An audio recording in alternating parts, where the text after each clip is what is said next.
Meenakshi Academy of Higher Education and Research. Admissions open. Apply online. Cookery சேனலை பார்த்து யார் வேணாலும் சமையல் பண்ணலாம். ஆனா சுவையான சமையல் பண்றது எப்படி?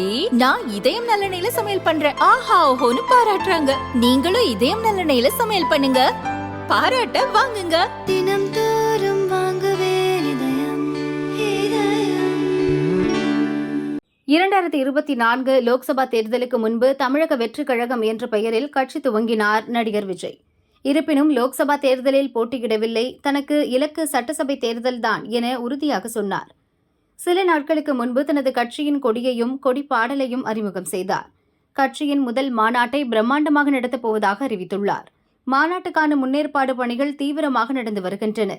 முதல்வர் பதவியை குறிவைத்து அவர் வேகமாக காய் நகர்த்தி வருகிறார்.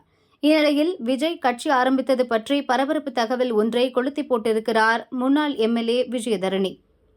காங்கிரஸில் முக்கிய பொறுப்புகளை வகித்து வந்த விஜயதரணி அங்கிருந்து விலகி பாஜகவில் சேர்ந்தார். ராகுல் தான் விஜயை கட்சி துவங்க சொன்னது என்று அதிர்ச்சி தகவலை வெளியிட்டுள்ளார். இது பற்றி அவர் அளித்த பேட்டி: லோக்சபா எதிர்க்கட்சித் தலைவர் ராகுல் சொல்லிதான் விஜய் கட்சி ஆரம்பித்தார்.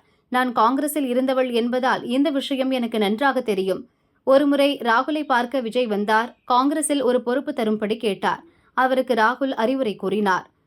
நீங்கள் தென்னிந்தியாவில் மிகப்பெரிய ஸ்டார், ஒரு கட்சியில் சேர்வது அவ்வளவு நல்லதாக இருக்காது.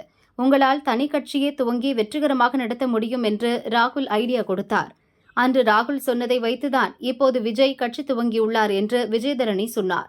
அது மட்டுமல்ல, விஜய் கட்சியின் கூட்டணி வியூகம் பற்றியும் பரபரப்பான தகவலை அவர் கூறினார். வரும் சட்டசபை தேர்தலில் விஜயின் தமிழக வெற்றிக் கழகம், காங்கிரஸ், விசிக கூட்டணி அமைக்கும் திட்டத்தில் உள்ளன. இன்னும் சில கட்சிகள் இந்த கூட்டணியில் சேரக்கூடும் என்றும் விஜயதரணி சொன்னார்.